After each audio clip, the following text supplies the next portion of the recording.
নমস্কার, এমপির রান্নাঘরে সবাইকে স্বাগত। তো আজ তৈরি করব লাউ দিয়ে একটি রেসিপি, লাউ শুক্তো।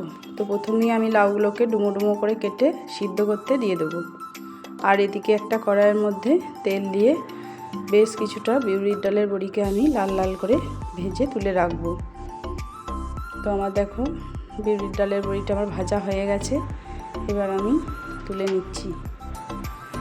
এবার ওই তেলের মধ্যেই আরও একটু তেল দিয়ে দেব হাফ চামচ হিং, একটা শুকনো লঙ্কা আর হাফ চামচ গোটা জিরে। একটু ফোড়নটা ভাজা ভাজা হলে সিদ্ধ করে রাখা লাউগুলো এবার আমি এর মধ্যে দিয়ে দেব।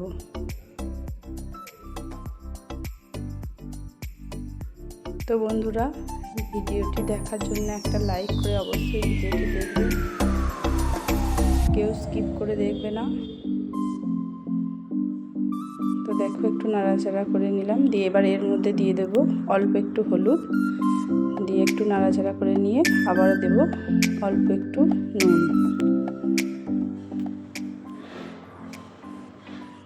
দিয়ে এদিকে একটু নাড়াচাড়া করে নিয়ে আমি এদিকে একটা পেস্ট তৈরি করে নেব। তার মধ্যে দেব 2 চামচ পোস্ত, 1 চামচ কালো সর্ষে, অল্প একটু জল দিয়ে আমি ভালো করে একটা পেস্ট তৈরি করে নেব।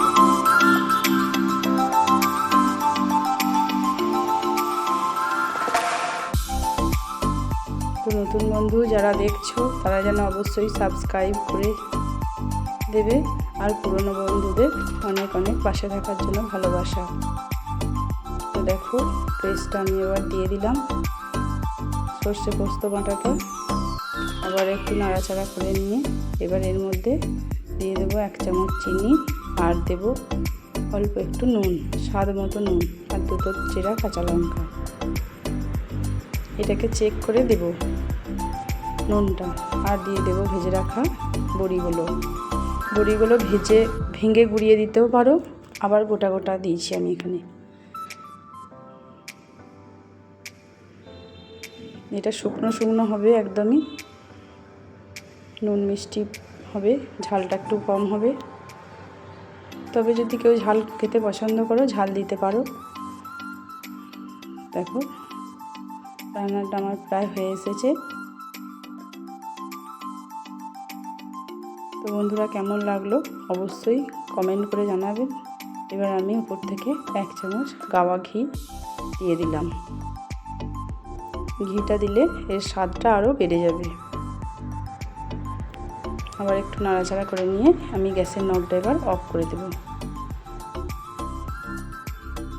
এবার একটা পাত্রের মধ্যে তুলে নেব পরিবেশনের জন্য। তো দেখো তুলে নিলাম।